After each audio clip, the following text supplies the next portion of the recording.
Hello everyone, this is Jitendra and welcome to JK Online Classes. In this video, we are going to discuss the question answer of the chapter 4 India that is Bharat. It is the from the book of class 6 social science. ये class 6 के social science की book से लिया गया है India that is Bharat NCERT book से है। तो उसके क्वेश्चन आंसर्स को हम लोग डिस्कस करेंगे इस वीडियो में। इस चैप्टर का एक्सप्लेनेशन पहले ही चैनल पर अपलोड हो चुका है, जिसे आप डिस्क्रिप्शन में दिए गए लिंक की मदद से देख सकते हैं या फिर आप चैनल पर जाकर के उसे आप देख सकते हैं। और अगर बच्चों तो वीडियो के अंत तक जरूर बने रहिएगा, खास करके वो बच्चे अगर जो क्लास 6 के हैं तो वीडियो के अंत तक जरूर बने रहिएगा, क्योंकि इसमें चैप्टर के जितने क्वेश्चन आंसर्स हैं और इंपॉर्टेंट क्वेश्चंस भी लाए गए हैं आपके लिए, तो जितने भी डाउट्स हैं वो क्लियर हो जाएंगे। और आगे बढ़ने से पहले अगर आपको पढ़ाई में किसी तरीके का हेल्प चाहिए बच्चों, तो आप जेके ऑनलाइन क्लासेस से फोन नंबर के माध्यम से या फिर वेबसाइट के माध्यम से संपर्क कर सकते हैं। जेके ऑनलाइन क्लासेस यूट्यूब पे भी है, फेसबुक पे भी है, इंस्टाग्राम प्रोफाइल भी है, गूगल बिजनेस प्रोफाइल भी है, व्हाट्सएप चैनल भी है एंड क्वोरा पे भी है। आप सभी जगह से लाइक फॉलो सब्सक्राइब जरूर करें ताकि आप लेटेस्ट अपडेट से अपडेटेड रहें। ओके बच्चों, तो chapter 4 India that is Bharat, इसमें पहला क्वेश्चन आंसर जो है वो है इन चैप्टर क्वेश्चंस में लेट एक्सप्लोर पेज नंबर 83 का। इसमें दो कॉलम दिए हुए हैं, जिसमें एक में लैंग्वेजेस लिखे हुए हैं और इसमें नेम फॉर इंडिया, कि इस देश के इस लैंग्वेज में इंडिया को क्या कहा जाता है। तो ये fill in the blanks type का था, तो ये चैप्टर में जो है जिसको भरना है। तो पर्शियन में इंडिया को कहा जाता है हिंद, हिंदू और हिंदू। ग्रीक में कहा जाता है इंडोई या इंडाइक। लैटिन में कहा जाता है इंडिया। चाइनीज में कहा जाता है यिंटू, यिंडू या तियांजू। अरेबिक और पर्शियन में कहा जाता है हिंदुस्तान और इंग्लिश में कहा जाता है इंडिया। फ्रेंच में इंडे। So these are the names which are for the India. India के लिए अलग अलग भाषा में भारत देश के लिए नाम है ये। Alright, our next question is from the questions, activities and projects which is on page number 84. Okay बच्चों, चैप्टर के लास्ट में जो क्वेश्चन आंसर है तो उसको यहाँ पे है, जिसमें पहला क्वेश्चन है, कह रहा है कि discuss what could be the meaning of the quotation at the start of the chapter. Chapter के स्टार्टिंग में जो कोटेशन लिखा हुआ है कि बहुत बड़ा साम्राज्य है, तो इस अपने भारत देश के बारे में, तो उसका पूरा मीनिंग क्या है। तो इसका जो आंसर हो जाएगा कि it is quoted by Shri Aurobindo. इसे श्री अरबिंदो ने कहा है फ्रॉम एंशिएंट टाइम्स। इसे बहुत पुराने समय से ही कहा गया है, इसे श्री अरबिंदो जो है बहुत साल पहले कहा गया इसको। India was culturally and spiritually unified. ठीक है, तो एंशिएंट टाइम से, पौराणिक समय से ही भारत जो है वो सांस्कृतिक तौर पे और आध्यात्मिक तौर पे सब मिलजुल के रहा किए हैं। Even though it had diverse kingdoms and regions, इसके बावजूद भी कि इसका इतना बड़ा साम्राज्य है, भारत देश इतना दूर तक फैला हुआ है और इतने सारे क्षेत्र भी हैं उसमें, छोटे छोटे बाकी सारे क्षेत्र भी हैं।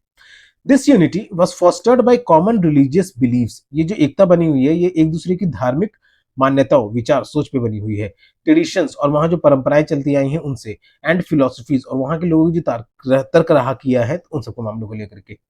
That connected peoples across the subcontinent, जो सब कॉन्टिनेंट पार्ट के लोग को, सब कॉन्टिनेंट यानी अपना इंडिया सब कॉन्टिनेंट का पार्ट जो है, तो यहाँ के लोगों को एक दूसरे से जुड़ के रखे हुए हैं। सो this is the meaning of the quotation that is at the starting of the chapter. Our second question is from the true and false। हमारा दूसरा क्वेश्चन ट्रू फॉल्स से है, जिसमें पहला क्वेश्चन है कि the Rigveda describes the entire geography of India. Rigveda जो है वो भारत देश के पूरे भूगोल को दर्शाता है, so it is false.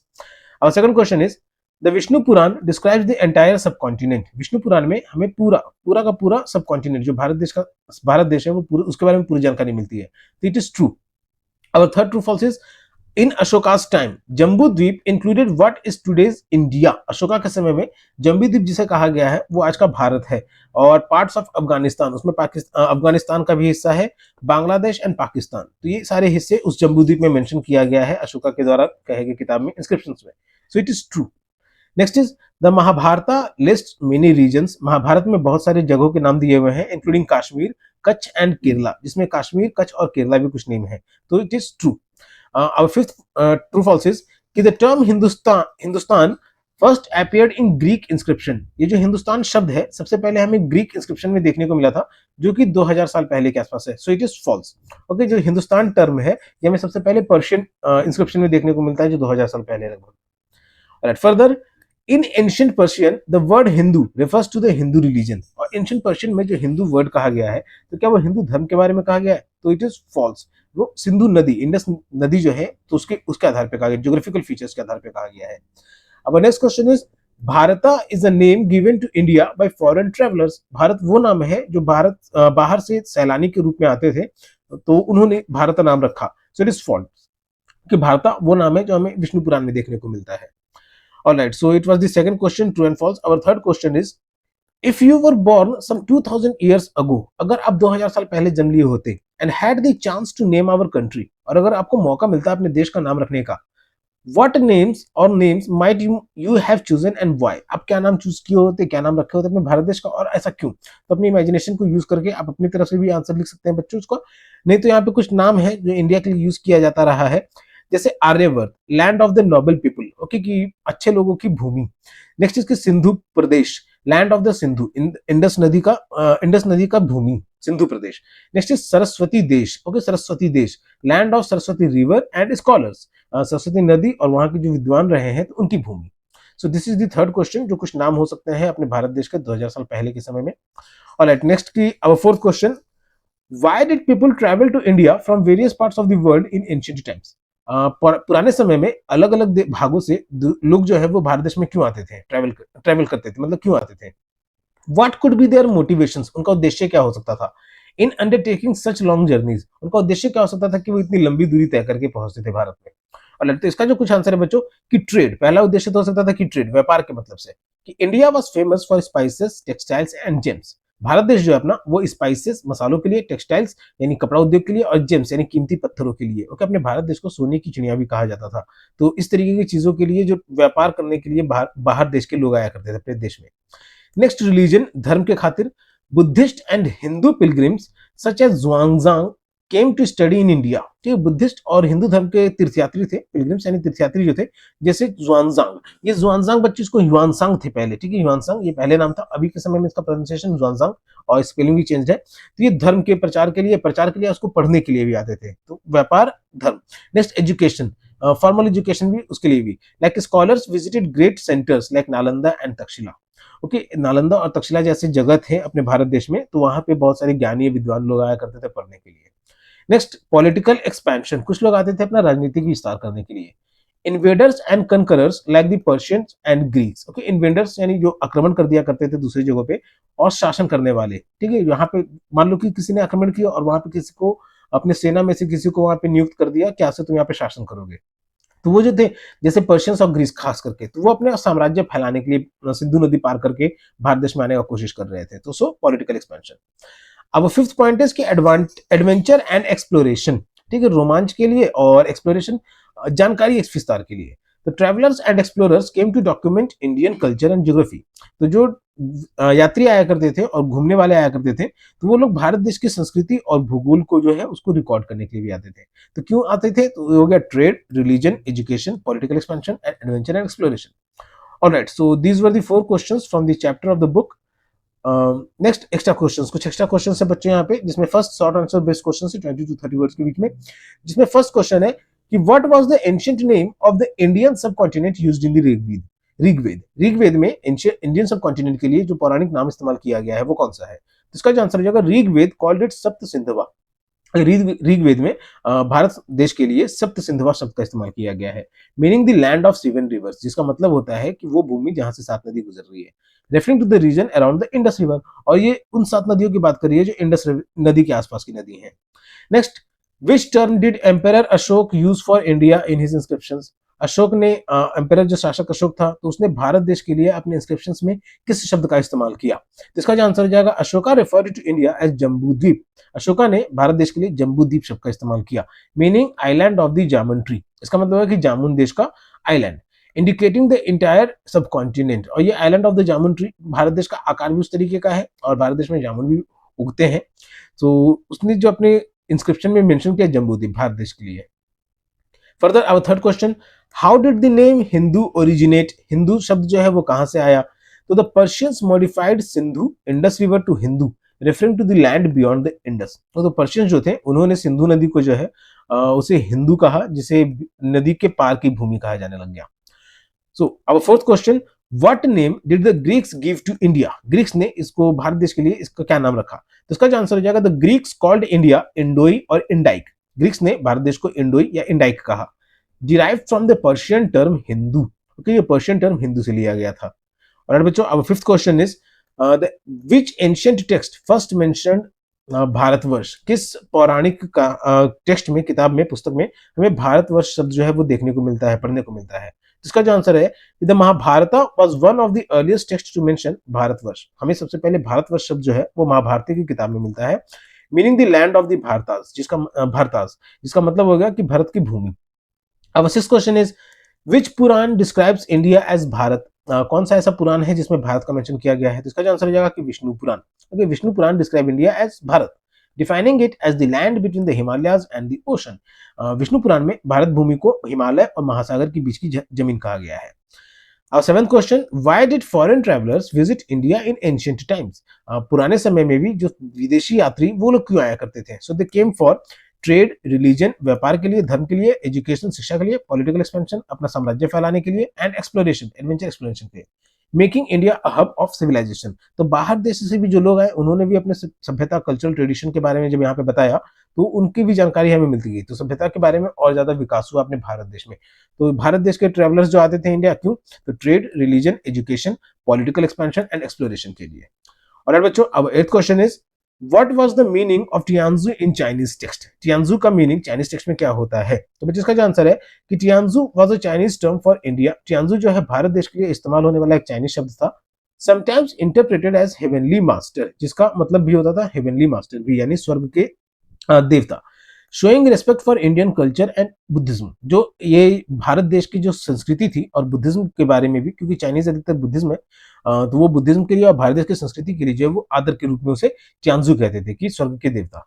Alright, our ninth question is which Indian king was famous for his connection with Buddhist scholars like Xuanzang? वो तो कौन सा ऐसा राजा था जो कि बुद्धिस्ट स्कॉलर्स जैसे जुआनजांग के कनेक्शन में था? तो इसका जो आंसर है बच्चों कि किंग हर्षा। ओके, राजा हर्षवर्धन थे जिनके समय में ये जुआनजांग जो है ये भारत देश में आए थे एज अ ट्रेवलर। तो जो king Harsha welcome Chinese scholar Xuanzang who visited India in the 7th century CE to study Buddhism. तो जुआनजांग जो है वो 7th century CE में भारत देश आए थे, जिसका वेलकम किया गया था किंग हर्षवर्धन के द्वारा। It was our ninth question. Our 10th question is what is the significance of the phrase India that is Bharat? ये जो इंडिया दैट इज भारत है उसका महत्व क्या है in the Indian constitution, Bharat के संविधान में? सो इसका जो आंसर हो जाएगा कि it highlights India's dual identity, ये भारत देश की दूसरी पहचान बताता है, recognising both the historical name Bharat and the internationally known India. Okay, तो ये जो दो पहचान बनाता है भारत की, जो कि पौराणिक नेम ऐतिहासिक तौर पर जो इस्तेमाल किया गया है जैसे विष्णु पुराण में और महाभारत में, जिसमें भारतवर्ष और भारत जैसे शब्द है, और अभी के समय में जो पूरा विश्व जो जिस नाम से हमें जानता है इंडिया के नाम से, तो ये दोनों नेम जो इंडिया दैट इज भारत है, तो इसकी महत्व को ये दर्शाता है। और यार बच्चों, this is the end of the short answer questions. अगर आप वीडियो में यहाँ तक बने हुए हैं तो वीडियो को लाइक जरूर करें और अपने फ्रेंड्स के साथ इसे जरूर शेयर करें ताकि उन्हें भी पढ़ाई में हेल्प मिल सके। और अगर आप इस पीडीएफ को रीड करना चाहते हैं तो इसका लिंक आपको डिस्क्रिप्शन में मिल जाएगा, जिसकी मदद से आप इसको डाउनलोड भी कर सकते हैं और रीड भी कर सकते हैं। Alright, our long answer question starts. Our first question is how did India's name evolve through different civilizations? अगर अलग अलग सभ्यताओं में भारत का नाम कैसे बदलता गया? So India's name evolved from सप्त सिंधव ऋग्वेद, ठीक है, ऋग्वेद में एक सप्त सिंधवा कहा गया है, भारतवर्ष इन महाभारता, फिर जम्बूद्वीप इन अशोका, अशोका के समय में जम्बूद्वीप, और महाभारत में Bharatvarsha, to Hindu Persian. Okay, Hindu यानी सिंधु नदी से जो हिंदू बना बियॉन्ड द रिवर इंडस, तो पर्शियन भाषा में Hindu, Indoi in Greek and India in Latin. So this is the evolution of Indian names name for the India through this time. Foreign influences, trade and cultural exchanges shaped these names. बाहर का जो भी असर पड़ा व्यापार की वजह से या फिर संस्कृति की वजह से, तो ये सब नाम में अलग अलग समय पर बदलाव होता रहा। Our second question is what are the natural boundaries of the Indian subcontinent? Okay, Indian subcontinent की natural boundaries कौन से हैं, प्राकृतिक सीमाएं कौन कौन सी हैं? तो इसका जो आंसर हो जाएगा बच्चों कि the Indian subcontinent is naturally bordered by the Himalayas in the north. Indian subcontinent जो है वो नॉर्थ में हिमालय से घिरा हुआ है। The Indian Ocean in the south, south में इंडियन ओशन से घिरा हुआ है। The Bay of Bengal in the east and the Arabian Sea in the west, Bay of Bengal east में और Arabian Sea in the west, making it geographically distinct. ये these are the natural boundaries of Indian subcontinent जिससे India घिरा हुआ है, north में हिमालय से, south में इंडियन ओशन से, ईस्ट में बे ऑफ बंगाल से और वेस्ट में अरेबियन सी से। और बच्चों, so it was our second question. Our third question is why did Emperor Ashok refer to India as Jambudweep? Ashok ने इंडिया को जम्बूद्वीप क्यों कहा? तो Ashoka called India Jambudweep in his inscriptions reflecting an ancient Indian belief that the land was shaped like a jamun tree. ठीक है, तो भारत में अशोका ने भारत के लिए जो जम्बूद्वीप शब्द इस्तेमाल इसलिए किया, वो इसलिए क्योंकि पहले की मान्यता थी कि भारत देश की जो भूमि है वो जामुन के पेड़ की तरह भी लगती है। ऑलराइट, तो इसलिए भारत के लिए अशोका ने अपने इंस्क्रिप्शन में जम्बूद्वीप शब्द का इस्तेमाल किया। दिस और जम्बूद्वीप का, जम्बू का मतलब भी होता है जामुन का पेड़, तो जम्बूद्वीप जामुन के पेड़ की तरह दिखता था भारत देश, इसलिए। Alright, further this name covered regions including modern India, Pakistan, Afghanistan and Bangladesh. लेकिन ये जो जम्बूद्वीप कहा गया है अशोका के द्वारा इनके इंस्क्रिप्शंस में, तो इस नाम में पूरा पूरा का पूरा अभी के समय में जो मॉडर्न भारत है, जो पाकिस्तान हमसे सेपरेटेड है, अफगानिस्तान जो अलग कंट्री है, बांग्लादेश अपने ईस्ट में है, तो ये सारा का सारा पार्ट उस समय इंक्लूडेड था जम्बूद्वीप में अशोका के समय में। Alright, so it is our third question कि अशोका के द्वारा जम्बूद्वीप क्यों कहा गया। अब fourth question is how did Persian and Greek cultures influence India's name. Persian और ग्रीक सभ्यताओं संस्कृतियों ने भारत के नेम को कैसे असर डाला। तो इसका आंसर हो जाएगा कि Persians changed Sindhu to Hindu. Persians जो थे उन्होंने सिंधु को हिंदू में बदला। Which Greeks later adopted as Indoi, बाद में ग्रीक ने उसे इंडोई बनाया। दीज नेम्स ट्रेवल्ड वेस्ट, और ये नेम जब वेस्ट की तरफ गए तो ये बन गया इंडिया। तो सबसे पहले हिंदू बना पर्शियंस के द्वारा, फिर जो इंडोई बना ग्रीक्स के द्वारा, और जब ये वेस्ट की ओर गया तब ये इंडिया बन गया। Becoming the widely accepted name in European languages, और ये फॉरेन कंट्रीज के यूरोपियन लैंग्वेजेस में जो है इंडिया वर्ड जो है वो ज्यादा पॉपुलर हो गया। Alright, so this is answer to our fourth question. Our fifth question is how did Mahabharata describe different Indian regions. अपना भारत महाभारत जो है वो कैसे डिस्क्राइब करता है भारत के अलग अलग रीजन्स को। So the Mahabharata listed regions such as Kashmir, Kurukshetra which is in Haryana, Vanga जो कि अभी प्रेजेंट में बंगाल है, कच्छ एंड केरला। तो महाभारत में हमें इन जगहों के बारे में जानने को मिलता है, नॉर्थ से लेकर साउथ और ईस्ट से लेकर के वेस्ट तक सारी जगहों को कवर किया हुआ है। तो that is why highlighting India's diversity and historical identity as Bharatvarsha, जिसे भारतवर्ष एक शब्द के रूप में उसमें पिरोया गया है कि अनेकता में एकता भी।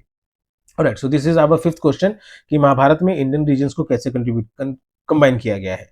Our sixth question is what role did Chinese scholars play in documenting India's history. Chinese के जो विद्वान थे तो उनके द्वारा ऐसा क्या रोल निभाया गया भारत देश के इतिहास को सजो के रखने के लिए, उसको डॉक्यूमेंट्री बना के रखने के लिए। So scholars like Xuanzang visited India to study Buddhism and translated Sanskrit text into Chinese. तो जुआनजांग जैसे स्कॉलर्स थे जो कि इंडिया आए थे बुद्धिज्म को पढ़ने के लिए, तो उन्होंने संस्कृत के टेक्स्ट को चाइनीज में ट्रांसलेट किया। Preserving Indian culture and religious teachings in east Asia, और जिसकी वजह से जो भारत देश की संस्कृति रही और धार्मिक परंपराएं रही तो वो सब ईस्ट एशिया में भी बची रही। क्योंकि अपने भारत देश जो भी इंडियन सब कॉन्टिनेंट है तो लाइक चाइनीज कंट्री में भी एक्सपैंड कर सका वो। Further our seventh question is what evidence shows that Bharat was widely accepted in India।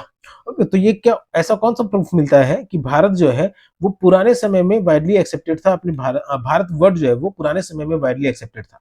तो इसका जो आंसर हो जाएगा बच्चों कि the Vishnu Purana and Tamil literature describe Bharat as the land between the Himalayas and the ocean. तो विष्णु पुराण ये भी कम से कम हजारों साल पहले लिखी गई है ये सब किताबें, और तमिल के भी साहित्य की किताबों में पढ़ने को मिलता है भारत शब्द जो दर्शाता है हिमालय और महासागर के बीच की भूमि। Okay, land between Himalayas and the ocean, showing its wide spread recognition, the name remains in its use today. तो इतनी विशाल पहचान होने के बाद इसलिए ये नाम जो है अभी भी इस्तेमाल में लाया जाता है भारत।